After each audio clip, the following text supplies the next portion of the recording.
I cannot. I physically cannot with the absolute state of fashion, or honestly, the absolute state of my life this week. Like, I am at my breaking point. But pushing through the pain, babes, welcome back. We love you, we see you, and we've got mint juleps on deck because apparently fashion criticism requires Southern hospitality. It absolutely does. I mean, the sugar and the bourbon, it takes the edge off the analysis, right? Or, maybe it just fuel that I haven't really decided yet. But yes, cheers to the mint juleps.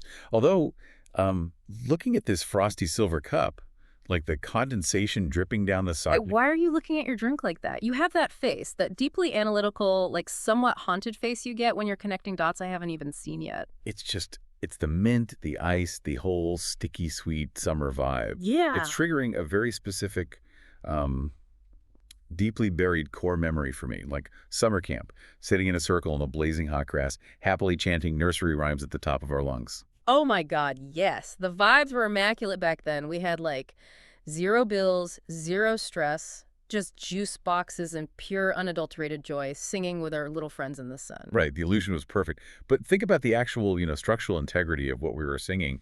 I was just humming a few in my head on the drive over, and it hit me like a ton of bricks. We were children, literal toddlers, joyfully harmonizing details of, like, horrific historical trauma, biological plagues, and blunt force trauma. Okay, wait, let's unpack this because my brain is suddenly short-circuiting. You're entirely right. Think about Ring Around the Rosie. Oh, exactly. We were holding hands, spinning in a circle, giggling, while supposedly singing about the bubonic plague, like, ashes, ashes, we all fall down, that's mass death. We were cheerfully pantomiming a global pandemic.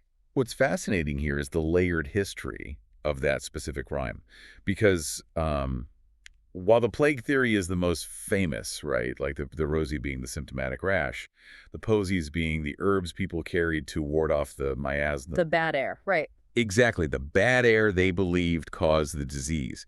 But a lot of folklorists actually argue that this interpretation is a retroactive myth that only surfaced in the mid-20th century. Wait, really? So it might not even be about the plague. Then what is it actually about? The underlying logic suggests it might have just originated as a simple, joyful pagan dance about flowers and the changing of seasons, which was, later reinterpreted through the lens of historical trauma. Wow. But regardless of its true origin, the fact that society collectively agreed, yes, a song about the Black Death, perfect for recess, is just wild.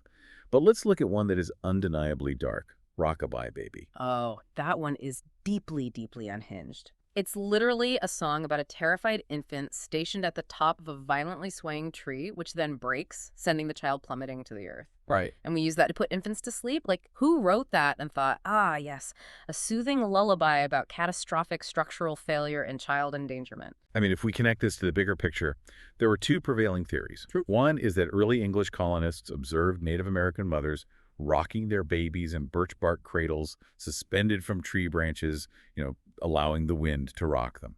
Okay, that makes sense. But the other, more cynical theory is that it's a political allegory from the 1680s about King James II of England. A political allegory. Wait, how does a falling baby relate to a 17th century king? So it was heavily rumored that James II's son was not actually his, but a smuggled imposter brought into the birthing room in a warming pan to ensure a Catholic heir. Stop it, really? Yeah. So the wind blowing is the Protestant forces coming from the Netherlands, and the bow breaking is the imminent collapse of the Stuart monarchy. It was essentially a treasonous protest song disguised as a lullaby. Oh my God, here's where it gets really interesting, though. We are taking these incredibly dense, traumatic, or politically explosive moments in human history and smoothing them down into these bouncy, major key melodies. What about Three Blind Mice? Oh, a classic. They're visually impaired mice just trying to live their lives, and the farmer's wife chases them down and physically mutilates them with a carving knife. We were singing about an agricultural slasher film. Again, history provides the context there. That farmer's wife is widely believed to be Queen Mary I of England, historically known as Bloody Mary. Oh, yikes. Yeah. The Three Blind Mice were three prominent Protestant bishops who were blind to her Catholic faith.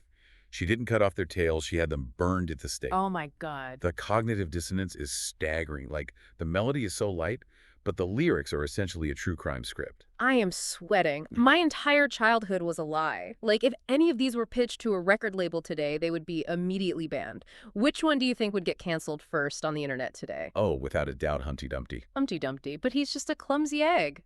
What's problematic about an egg falling off a wall? That's the greatest illusion of all. He was never an egg. I'm sorry, what? Nowhere in the original text of the rhyme does it state he is an egg. He was anthropomorphized into an egg much later, largely popularized by Lewis Carroll.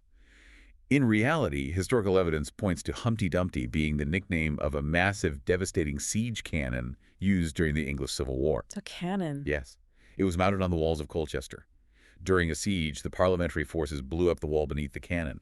The massive weapon tumbled to the ground, and because it was so unimaginably heavy, all the king's horses and all the king's men literally could not lift the cannon to put it back together again. No way. It's a literal account of a military structural failure. Okay, my mind is completely blown. We have taken a weapon of mass destruction and turned it into a smiling, fragile breakfast food. The think pieces today would be endless. Like, is Humpty Dumpty glorifying military-industrial negligence? So as you listen to this, you have to ask yourself, babes, why were we singing about horrible things before we could even read? It's basically a coping mechanism.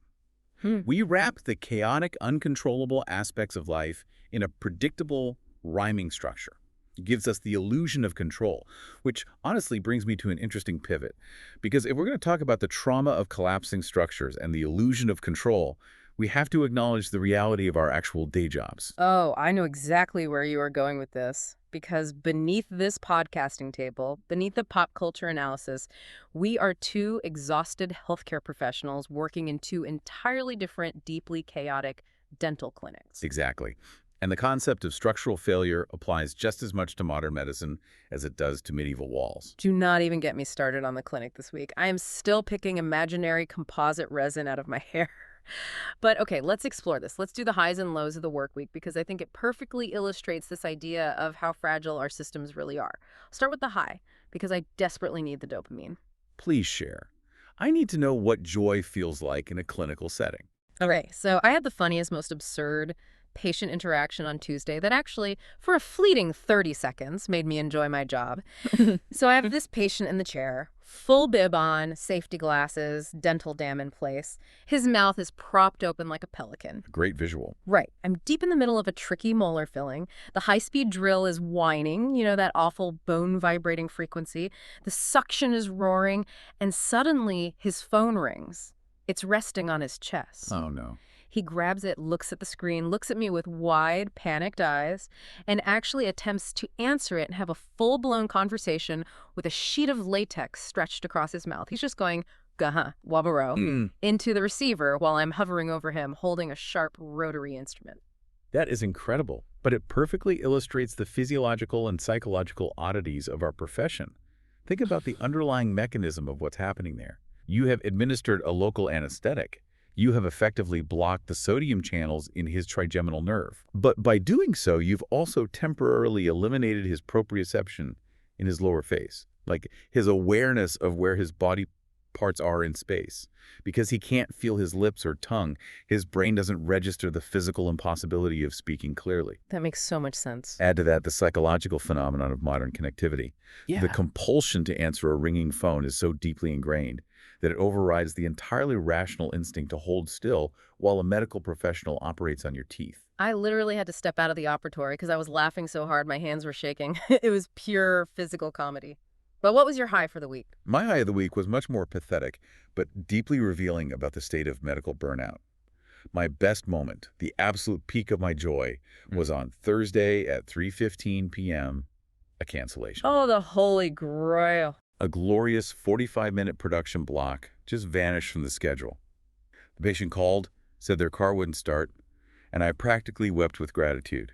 I went into my private office, closed the door, turned off the overhead fluorescent lights, and just stared at a blank beige wall in total silence for 20 solid minutes. That is the most tragic, best moment I have ever heard. You need a vacation so badly. It highlights the sensory overload of the clinical environment. In a dental clinic, your auditory cortex is constantly bombarded by high-frequency noises, the drills, the ultrasonic scalers. Your visual system is strained by the intense LED surgical lights. That 20 minutes of sensory deprivation wasn't just a break, it was a neurological reset. But my low, well, my low was a genuine structural failure. Oh no, what happened? Thursday afternoon, I had back-to-back emergency root canals. Both patients presented with irreversible pulpitis, what we colloquially call a hot tooth. Ugh, the absolute worst, when the nerve is actively dying and screaming. Precisely. Yeah. And this is a great example of chemical failure. Normal, healthy tissue has a pH of about 7.4. But when a tooth is severely infected, the localized tissue becomes highly acidic, dropping the pH down to around 5.5 or lower. Right. Local anesthetics are formulated as weak bases. In a normal environment, they cross the nerve membrane easily. But in an acidic environment, the anesthetic molecules become ionized. They essentially take on an electrical charge that prevents them from penetrating the lipid bilayer of the nerve. So no matter how much you numb them, they still feel it. Exactly. I was doing emergency microsurgery inside a space the size of a Tic Tac while acting as a hostage negotiator for people whose nervous systems were completely inflamed. By 5 p.m., my posture resembled a cook's shrimp, my hands were cramping, and my hygienist, completely exhausted, dropped a full metal tray of instruments on the hard floor. Oh, the noise. The exact minute that stainless steel hit the linoleum with that horrific clatter, that was the exact minute my soul left my body. I clocked out mentally right then. That sounds harrowing, but I challenge your localized chemical failure with a total systemic collapse. Wednesday morning, my clinic server went down. Oh. That is the apocalypse. It was a disaster. We had no digital charts, no x-rays, no schedule. We rely entirely on electronic health records. When that digital structure vanishes, modern medicine reverts to the 1980s. My front desk coordinator was literally running between operatories with Post-it notes, trying to remember who was allergic to penicillin. Wow. I am physically drilling teeth, but mentally I'm trying to remember the medical history of a guy I saw 6 months ago. The workplace chaos was unbelievable. That is a perfect example of how our reliance on digital infrastructure creates a massive vulnerability. When the system works, it's a marvel. When the server crashes, the illusion of the hyper-competent, smoothly running clinic shatters instantly. Whose week was more chaotic? I think the server crash wins. Thank you. Yeah. And this is exactly why I complain about working so hard. I am doing literal manual labor inside people's mouths, dealing with ionized anesthetics and server crashes, just so I can take all my hard-earned dental money and blow it on fashion to make myself feel better. Which brings me to the absolute financial gymnastics I've been doing lately regarding designer dupes. Ah, the dupe delusion. I was wondering when we'd connect the illusion of the clinic to the illusion of the closet. It is not a delusion, it is a lifestyle. Let me set the scene. I am riding an emotional high right now. I just found a bag online that is a dead ringer for that woven Bottega Veneta Jody bag.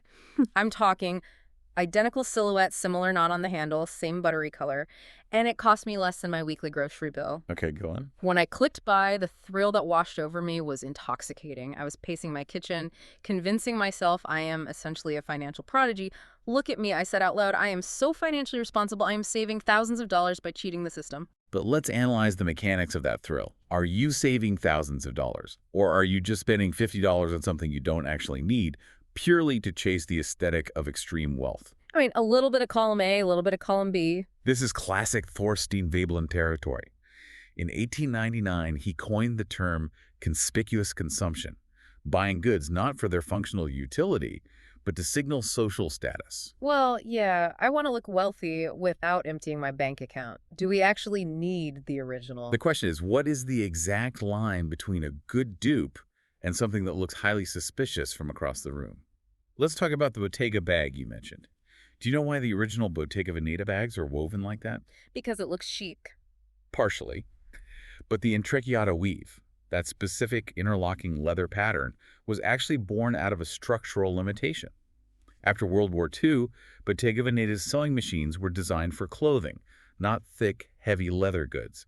They literally couldn't punch through the thick leather needed to make a sturdy bag. Oh, wow. I had no idea. So they innovated. They took very thin, supple leather, which the machines could handle, and wove it together.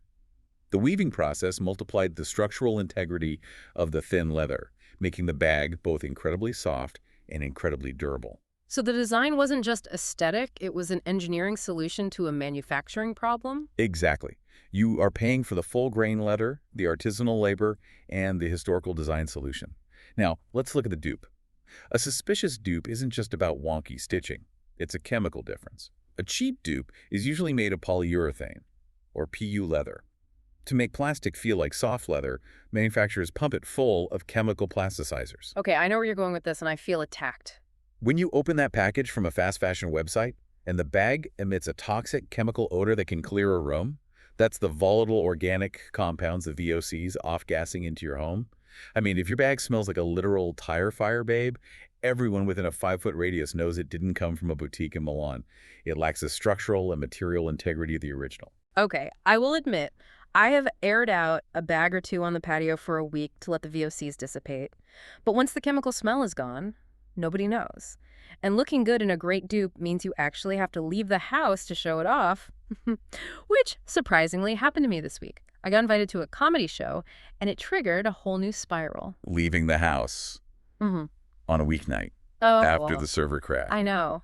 But I put on my best dupe boots, a cute top, and I went out. And for about 2 hours, I lived the fantasy.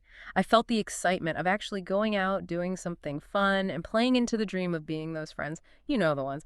The friends who always have cool plans, who are out at 10 p.m. on a Thursday, laughing in dimly lit brick rooms. Oh, the cosmopolitan delusion. Exactly. And of course, there's always that parasocial delusion of maybe we'll get invited backstage to hang with the comics. Like, comedians somehow make their lives look far more glamorous than ours, even when they're complaining about being broke. It's fascinating how comedians and podcasters, honestly, cultivate that aura of authority and glamour. Let's break down the physical dynamics of a comedy club. Okay. The comedian is usually standing on a slightly elevated stage, brightly lit, while the audience is submerged in darkness. They are holding a microphone, which literally amplifies their voice above all others.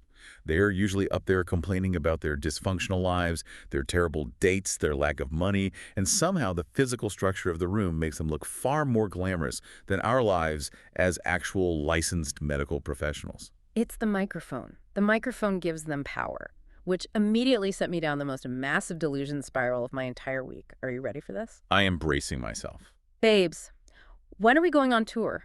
I'm sorry, what? A live tour. Think about it. I'm looking at my feeds, and every single podcast, every true crime show, every pop culture recap is announcing live tours. They are leveling up. They have tour posters, VIP meet and greets, merch tables. I want to experience that same energy. The screaming crowds, the lights, the outfits. Let's inject a tiny dose of logistical reality into this spiral. The economics of live podcasting are completely different from audio recording. When someone listens to us, they're usually multitasking, commuting, folding laundry, doing the dishes.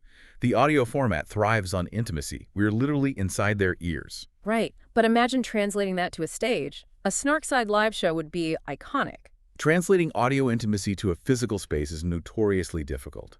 What would a live show even look like? Us, sitting on 2 slightly uncomfortable bar stools in a sticky-floored comedy club in Fort Dodge, Iowa, drinking mint juleps and aggressively dissecting material science and reality TV. Yes, exactly that. There would be a projector. We would have detailed slides on polymer chains. I would be screaming about hemlines. You would be delivering biting, sarcastic, historical analysis with a laser pointer. Really? It would be everything. Babes, we need to get with the times. Everybody's going on tour, and we're sitting here talking into microphones. I mean, do you honestly believe that anyone would actually buy tickets to watch us argue about reality TV in person? I have a genuine analytical doubt that actually human beings would exchange their hard-earned post-inflation currency to sit in a room and watch us analyze television in person. We need a nap, not a tour bus. You are such a buzzkill. People want community. But babes, enough about dark nursery rhymes, designer dupes, dentist exhaustion, mint juleps, and our imaginary world tour. Let's get into Project Runway, where at least somebody is actually making something impressive. Finally, yes, because this episode practically broke my brain. I am so ready to discuss this. We're looking at Season 22, Episode 6, titled The Devil's in the Details. And before we even touch the timeline of the Prada Challenge, we need to hand out our completely biased, highly opinionated Snarkside Awards for the Runway MVP. Let's start with the best look of the night. Let's do it. Who takes the crown for you? For me, Hands down, no contest, it was B-Fam. B sent down a sparkly beige disco ball cape that was pure, unfiltered magic.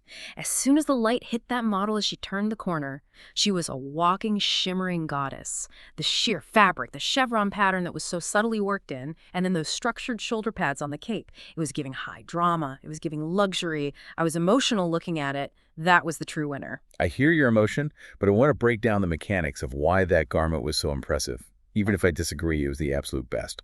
Working with sheer fabric is notoriously difficult because you cannot hide your seams. Every stitch, every dart is visible to the world. All right. Furthermore, aligning a chevron pattern, which involves intersecting V-shapes, requires cutting the fabric on the bias, the diagonal grain. Bias cut fabric stretches unpredictably.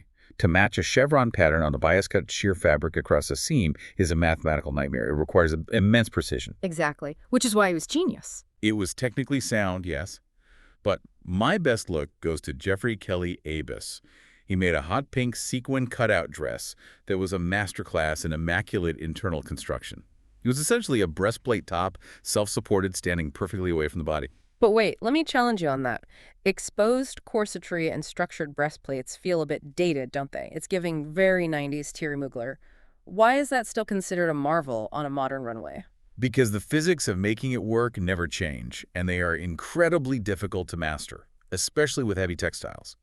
To make a structured bodice that hovers over the skin without collapsing, you have to build an architectural foundation.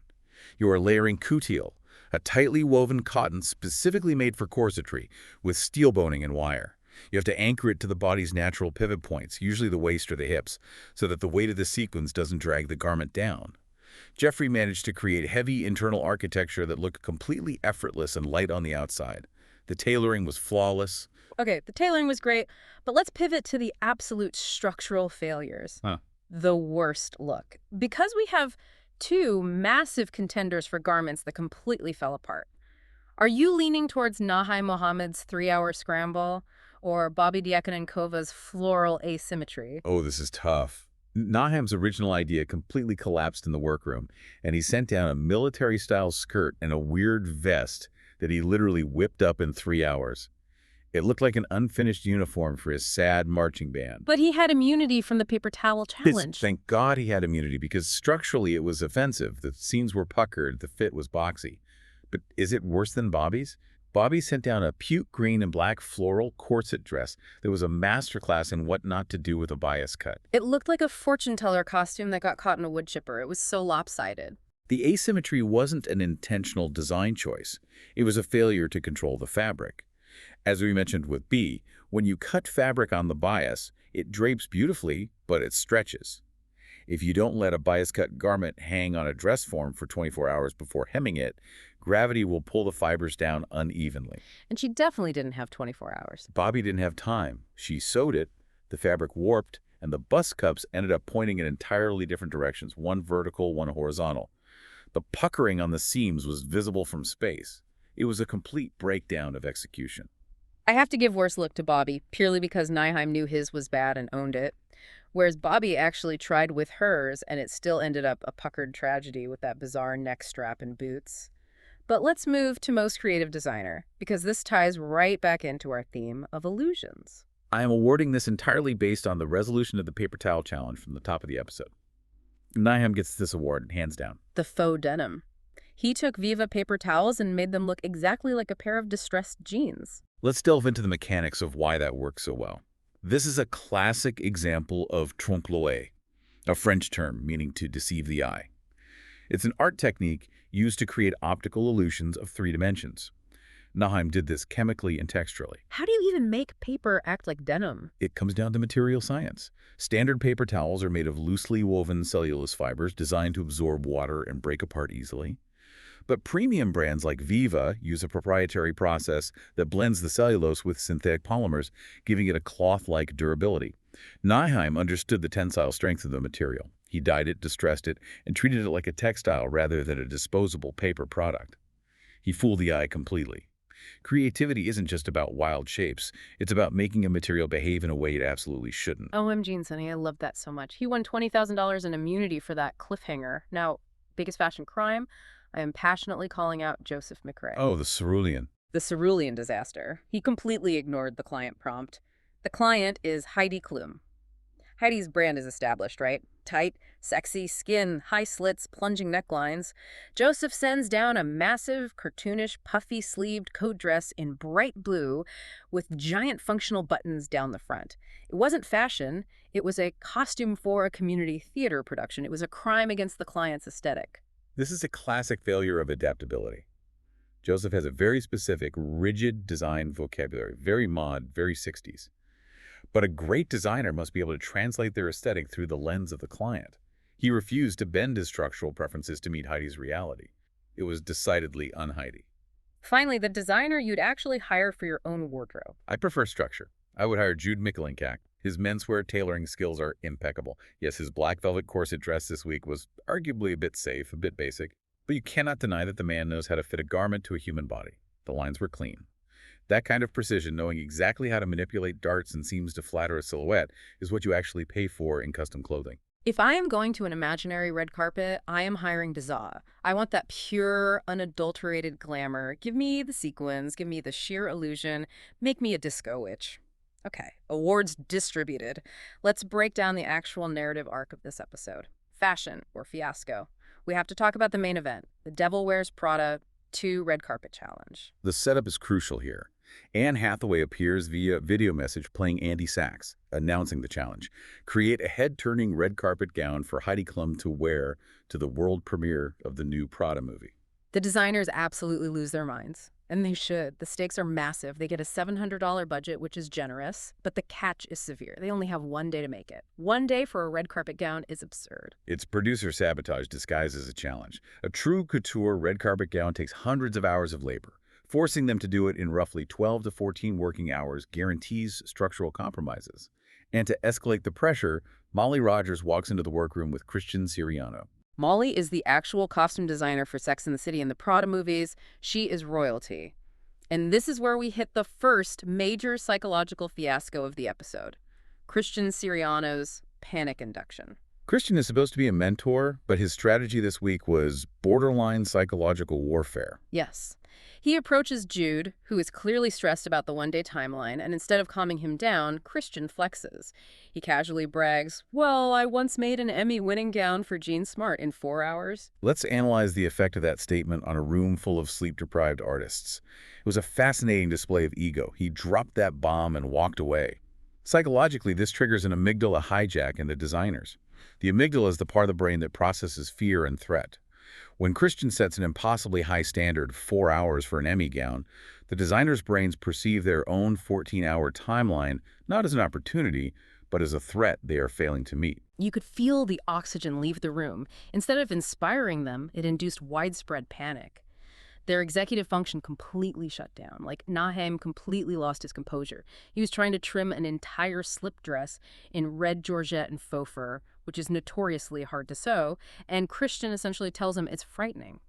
Naheem panics, scraps the whole thing, and is left scrambling, resulting in that horrible military skirt we talked about. The stress response destroys creative cognition. But let's look at how that panic manifested in the final looks, specifically the winner, Bryan Barrientos. Let's dissect Bryan's journey because I'm still angry about it. His initial concept in the workroom was frankly hideous. It was a black, tea-length dress, tea-length for a movie premiere, that he planned to cover in little fabric petals. It looked like a wilted lettuce salad. Christian and Molly essentially staged an intervention. They told him to scrap the black base entirely and just use the delicate, crinkled seafoam green gauze material he had purchased as an accent. So Bryan completely pivots. He makes this massive, oversized, flowy, seafoam green halter gown with incredibly low-cut sides. And babes, as you listen to this, I need you to know I hated it. I spiraled over how much I hated it. It looked like a flowy bedsheet. It looked like a luxury maternity gown. The color was completely wrong for a fierce Prada red carpet. It swallowed the model, and it did not scream Heidi Klum. I declare it an absolute fiasco. Analytically speaking, we have to look at why the judges praised it. They praised it for his movement. When the model walked, the gauze caught the air and created a massive editorial silhouette. It looked expensive in motion. However, your outrage is entirely justified when we look at the physics of the garment. Thank you. La Roche pointedly asked Bryan how he planned to alter the dress for Heidi because Heidi has a substantial bust, and this dress offered zero structural support. It was backless and sideless. Exactly. This is the difference between draping and tailoring. Draping uses gravity to dictate the form of the fabric. Tailoring fights gravity to dictate the form of the body. Bryan draped the gauze. But sheer gauze has very low tensile strength. If you put a heavy bust into a halter top made of sheer gauze with no underwire, no boning, and no heavy-duty straps, physics dictates that the fabric will pull painfully against the neck and offers zero lift. And Bryan had no good answer for Law. And as B snarkily but accurately pointed out in the confessional, the dress literally only had 10 stitches total. It was fabric pinned and draped over a body. It was an illusion of design. To call it genius is a stretch, but Heidi picked it anyway. Let's talk about Baigi's look really quick. I think she was robbed. The cape look, you called it fashion-forward genius. Yes. Was it a bit older, maybe a little Joan Collins? Sure. But the sheer fabric, the chevron cape, shoulder pads, it was pure fashion-forward genius. And Jeffrey's pink sequin breastplate was gorgeous, but the judges called it right dress, wrong event, more party than premiere. They weren't wrong. It lacked the gravitas of a world premiere. Which brings us perfectly into judging court. Because the decisions made by Heidi Klum, Law Roach, Winnie Harlow, Nina Dobrev, and guest judge Tyra Banks this week were purely chaotic. Let's analyze the dynamics of this judging court. We have to start with the incident at the top of the episode, the bitch fest. It was so uncomfortable. Tyra Banks and Law Roach got into a massive, petty fight over Bobby's paper towel look at the top of the episode. Law is staring Tyra down, bluntly stating that someone's look is not fashion, and Tyra is pushing back, and the energy was just toxic. We need to examine the pedagogical environment Law Roach is creating on that panel. There are different schools of thought in creative critique. Tim Gunn used the Socratic method, asking questions to guide the designer to their own solutions. Law Roach uses a highly punitive, authoritative method. He doesn't just critique the clothes, he eviscerates the designer's taste levels and fundamental worth as artists.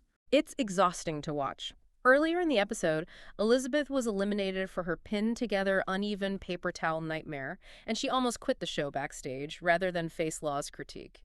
He is terrifying them. He is creating a workplace where fear overrides creativity. It makes for highly dramatic television, but it's fundamentally detrimental to the design process. If designers are terrified of being humiliated, they won't take risks, they will play it safe, or they will panic, as we saw in the workroom. And then, during the main judging, I'm still reeling from Heidi choosing Bryan's 10-stitch seafoam bedsheet. Law literally pointed out to Heidi's face that the dress would not fit her body mechanically, and Heidi just shrugged and picked it anyway. Are the judges just blinded by the illusion? Are they rewarding movement over actual sewing ability? That seems to be the current paradigm. Heidi often prioritizes the moment, the visual impact, over the mechanics. If she feels a fantasy, she ignores the lack of stitches. But the real outrage of the judging didn't come from the panel. It came from the twist Christian announced right after Bryan won. The cruelest twist in Project Runway history. Christian announces that the winner of the challenge, Bryan, gets to personally handpick the bottom 3 designers facing elimination. It's a fascinating structural shift in the game. It completely upends the meritocracy of the show. It removes the judge's expertise from the initial culling process and replaces it with pure, unfiltered, pure vindictiveness. It's a reality TV producer's dream, but a fashion competition's nightmare. And Bryan took that power and wielded it like a petty tyrant. Let's talk about Bryan's revenge. He wins, and he immediately nominates Jude for the bottom 3. Why? Pure retaliation, because Jude called him the weakest designer in the workroom last week. It had nothing to do with Jude's black velvet dress, which was perfectly fine. If we look at this through the lens of game theory, it's a brilliant Machiavellian move. By putting Jude in the bottom, Bryan attempts to eliminate one of his strongest technical competitors over a personal slight. But the strategy gets even more insidious. He also nominates Nyheim. Knowing full well that Nyheim had immunity from the paper towel challenge, why would he burn a nomination on someone who can't go home? Because it's a classic constrained choice scenario in game theory. By utilizing a known immune variable, Nyheim, Bryan effectively removes 1 degree of freedom from the judge's decision matrix. Bryan ensures that the judges are forced to eliminate either his enemy, Jude, or his third choice, Bobby. He engineered a 50-50 coin toss for Jude to go home. He backed the judges into a mathematical corner. It's brilliant reality TV strategy, but ethically, it's incredibly shady. It is so shady. I was screaming at the TV. It completely threw Jude under the bus. But let's look at the actual elimination. The bottom 2 ended up being Jude and Bobby was sent home. Now, we discussed the mechanics of Bobby's bias cut disaster. But did she deserve to leave over Joseph McRae, who Bryan didn't put in the bottom? That raises a fundamental question about the criteria for failure. Bobby failed at execution. Her dress was poorly sewn due to time constraints and material mismanagement. But Joseph McRae failed the fundamental prompt of the challenge. He was told to design for a specific client, Heidi Klum, and he produced a cerulean coat dress that actively mocked her aesthetic. Exactly. Joseph made a costume for a totally different movie. Bobby at least attempted a sexy draped look that fit the brief, even if the construction failed. If the judges had been allowed to pick the bottom three based on the brief, I suspect Joseph would have been standing there instead of Jude. However, Bobby's technical failures were too severe for the judges to ignore once she was placed in front of them. She couldn't sew her way out of the conceptual corner she backed herself into. I know, but I still felt for her. She left with so much grace. She literally said, "Russians never give up," and talked about how proud her 11-year-old self would be to even be on that runway. I teared up. She was a class act on the way out, even if her dress was a puckered tragedy. A dignified exit is rare in high-pressure environments. We have to respect it. But looking ahead, this episode has fundamentally shifted the power dynamics and the psychology of the workroom. Which brings us to our next runway predictions. Let's look at the data we have so far. Who is improving? I am putting all my money on Jeffrey. His construction is undeniable. That pink breastplate was structurally flawless. He's been snubbed twice now for a win. First with the paper towel ombre, now with the sequin dress. He is hungry for it. He avoids the petty workroom drama, and he delivers high-quality garments. He is due for a massive win. I agree. Jeffrey is the statistical dark horse right now. His foundation is solid. Conversely, we must identify who is in danger. My analytical eye is fixed firmly on Joseph. Yes, if he makes one more massive puffy sleeve. Exactly. He has shown an inability to pivot. He has a very specific, exaggerated aesthetic, and he refuses to adapt it to the client or the challenge. Christian Siriano was already losing patience with his rigidity. If Joseph sends down one more caricature of a garment, Christian might actually lose it. I also place Anna in danger. Anna. But her lace dress this week was pretty. It was pretty, but it was entirely forgettable. In a competition, invisibility is just as dangerous as a disaster. She is now the last woman standing in the competition, which carries its own psychological weight and pressure. And she is fading into the background.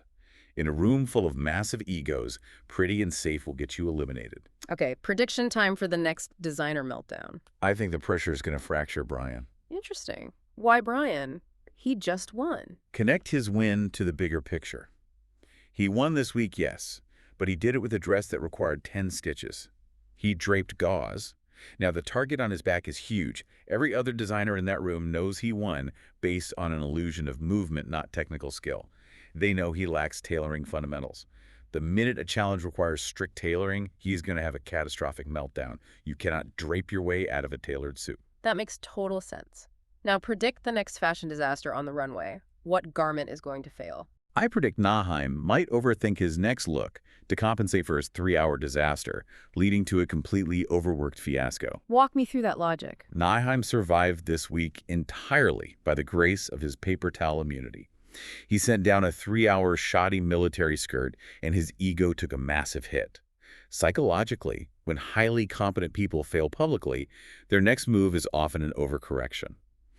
Next week, he's going to try to prove his worth by adding complex pleating and fur trims and beadwork all in one garment, and the garment will collapse under the weight of his ambition. I can absolutely see that happening. All right, give me one ridiculous prediction. Something absurd that somehow feels entirely possible in this high-pressure television universe. Given the bitch fest we witnessed this week, the tension at the judges' table is reaching a critical mass.